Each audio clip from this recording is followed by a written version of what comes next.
করেছেন। এখানে কোরআন শরীফ পড়ার জন্য আপু একটা রেল রেখেছেন, তারপর এখানে নামাজের জন্য টাইলস করে খুব সুন্দর করে রেখেছেন। তারপর এখানে অনেকগুলা কোরআন শরীফ, হাদিসের বই আছে, খুব সুন্দরভাবে ফুল দিয়ে এসি। এইটা হচ্ছে নামাজের জন্য একটা সুন্দর রুম উনি করেছেন।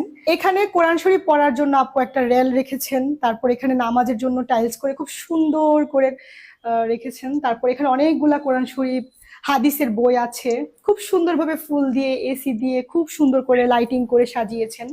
তো আসলে আমরা যতই বড় লোক হই, টাকা পয়সা হোক না কেন, আমরা কিন্তু আমাদের ঘরটাকে খুব লাক্সারিয়াস ভাবে সাজাই।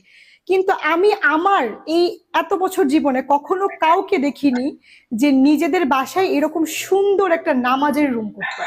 এটা আমার খুব ভালো লেগেছে।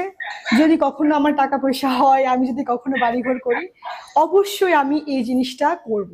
আপুর এই জিনিসটা আমার খুব ভালো লেগেছে। আপনাদের কেমন লেগেছে আপনারা অবশ্যই কমেন্ট করে জানাবেন। ধন্যবাদ। এই